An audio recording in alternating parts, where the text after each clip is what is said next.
É uma técnica simples em que, mediante a retirada de sangue da veia e aplicação no músculo, ela estimula o aumento dos macrófagos, que são, vamos dizer, a conlurbe do organismo. Eles é que fazem a limpeza de tudo.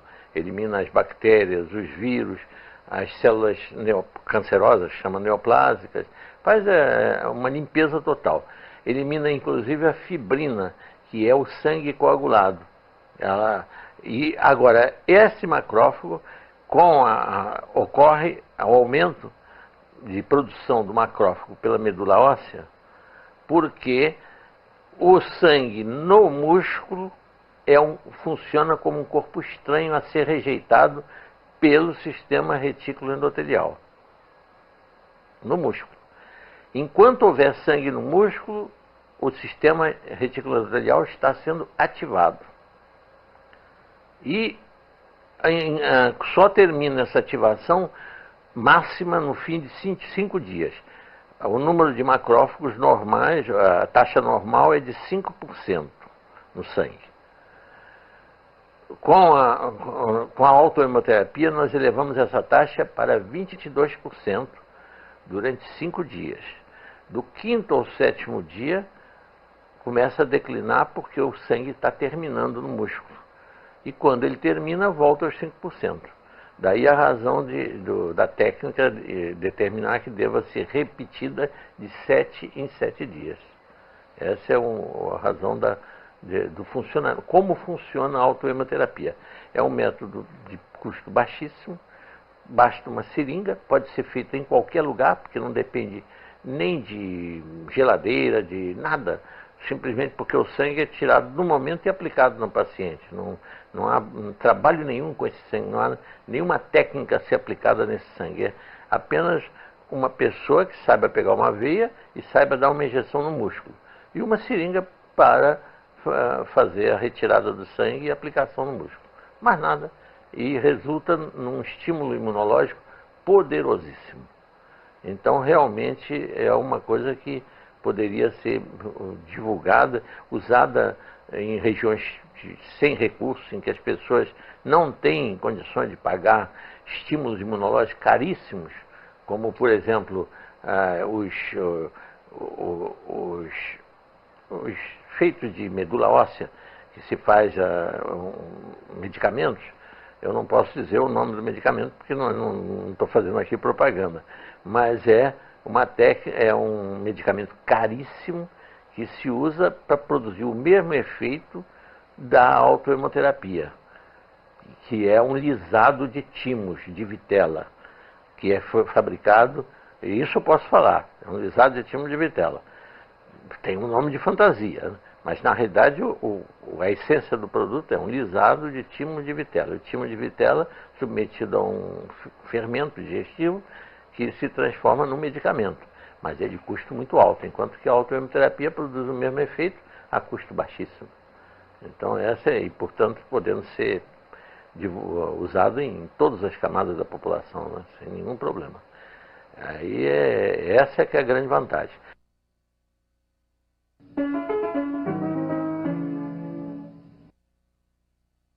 Eu comecei a fazer a autohemoterapia, a aplicar, ainda quando estudante de medicina, em 1943, quando eu entrei para a Faculdade de Medicina.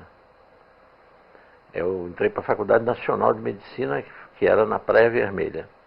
E meu pai era professor dessa mesma faculdade. E ele era também chefe da enfermaria da Santa Casa, e era cirurgião geral. E ele me mandava, primeiro me ensinou como tirar sangue e aplicar no músculo, e ele me mandava para casa de todo paciente que ele operava. Eu tinha que ir na véspera da internação na Casa de Saúde de São José, onde ele operava, aplicar no paciente 10 ml de sangue, e depois, 5 dias depois, ele não esperava cair a taxa zero, não. 5 dias depois, eu fazia a mesma aplicação no paciente ainda internado, porque naquele tempo as internações duravam em média 1 semana. O que eu não sei é como é que ele tinha coragem de operar, eu auxiliando. porque eu só sabia era segurar os instrumentos e mais nada. Eu acho que ele operava era sozinho, porque o que eu sabia era apenas segurar os instrumentos, mais nada. O que eu tinha aprendido, a única coisa era aplicar sangue, tirar sangue da veia e aplicar no músculo, mais nada. E nunca houve problema nenhum. E ele teve com isso uma das taxas menores que eu já vi até hoje de infecção hospitalar. Porque ele fazia isso porque o trabalho do professor Gerson Teixeira, que foi feito especificamente para evitar infecções pós-operatórias e que resultou num prêmio de cirurgia, do maior prêmio de trabalho publicado em 1940, e foi traduzido em 2 línguas, para o francês e para o inglês, esse trabalho, foi um sucesso enorme. O trabalho de Gerson Teixeira. Meu pai usava essa técnica porque ele tinha lido o trabalho de Gerson Teixeira.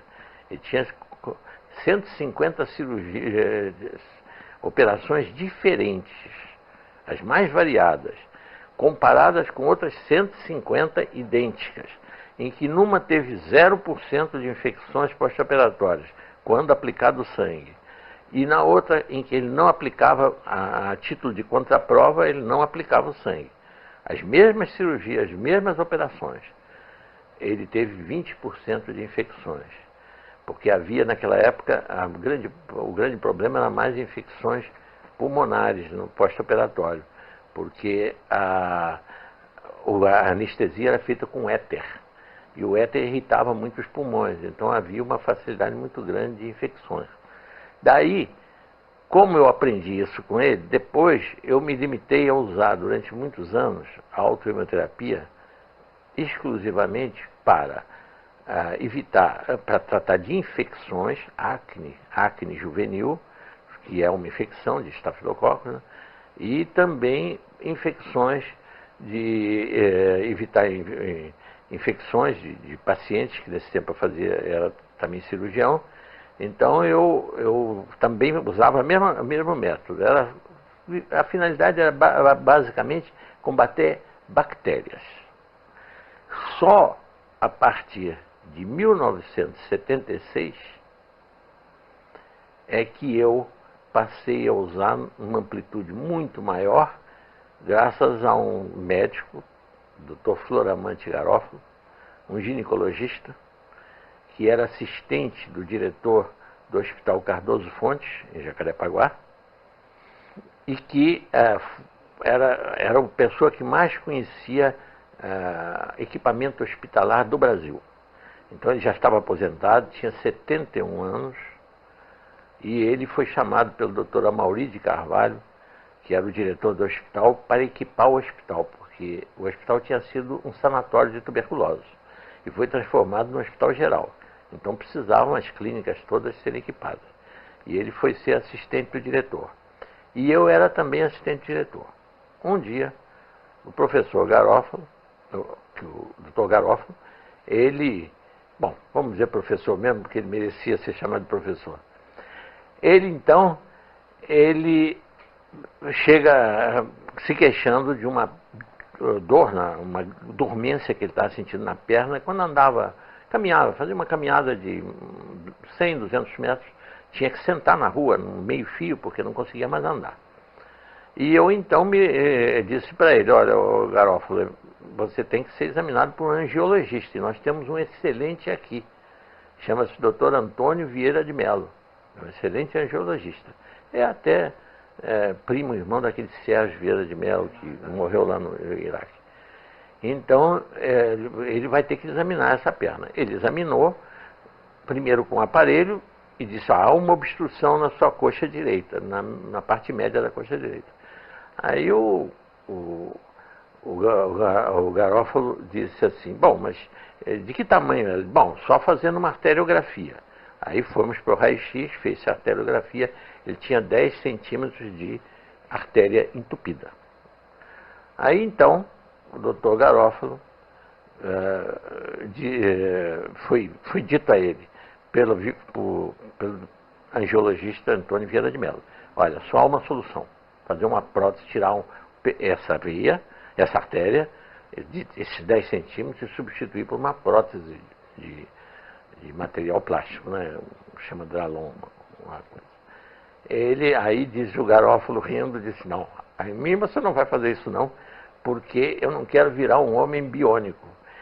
Hoje é essa artéria da coxa, amanhã vai ser do braço ou da outra perna, então eu vou fazendo prótese. Não, quem vai me curar é a autohemoterapia. E me pediu que eu aplicasse nele. Ele trazia, cada 7 dias, trazia uma seringa já tudo preparado, e eu fazia a aplicação da autohemoterapia nele. No fim de 4 meses, ele me disse, olha, não sinto mais nada, estou bom. Eu digo, mas o doutor Antônio Vieira de Mello é que tem que dizer, te dar alta, né? Dizer se você está bom ou não. E fomos ao doutor Antônio Vieira de Mello. E ele disse, eu não acredito nisso, é impossível. Isso é sugestão. Você se convenceu tanto com essa autohemoterapia que você está achando que está bom. Ele disse, não, agora ando quilômetros, não tem mais problema nenhum. Bom, mas pode ser sugestão. Então eu digo, eu é que disse aí, que dei a resposta. Eu digo, bom, não há por que a gente discutir se é sugestão ou não é sugestão. Ô Garofalo, você se submete a outra arteriografia? Para já, vamos lá. E fomos para o raio-x e quando foi feita a segunda arteriografia não havia mais obstrução alguma. E assim ele viveu, nós conhecemos ele até com 90 e tantos anos aqui, passeando aqui nessa rua, na General Roca, aqui na minha casa. Ele morreu com mais de 95 anos, e sem nunca ter mais operado, nem ter feito nada. Então realmente foi uma coisa. Agora, isso foi daí que começou em 76, entre os meses de maio e setembro de 76, que eu fiz essas aplicações no Dr. Floramante Garofalo, e curou. Aí, quando como compensação, ele resolveu me dar um presente, e me deu 2 trabalhos, um do professor Gerson Teixeira e o outro de Ricardo Veronese. Trabalhos que há um intervalo entre os 2 trabalhos de 36 anos, um de 1940 e outro de 76. Mas a impressão é que um foi feito para o outro, para combinar um com o outro.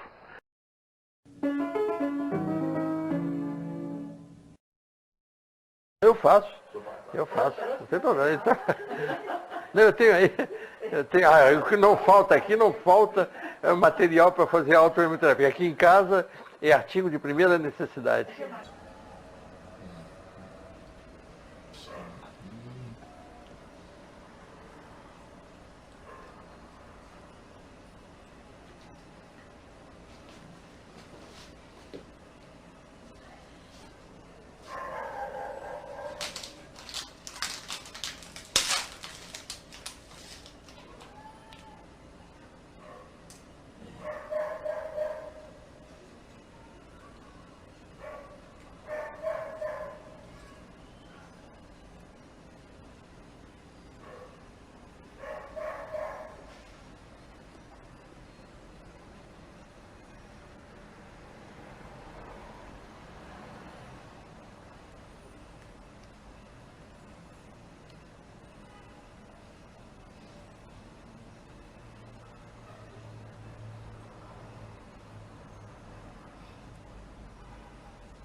Tudo bem. Pronto. Está feito. Uma coisa simples, né? Beijo, Kiko!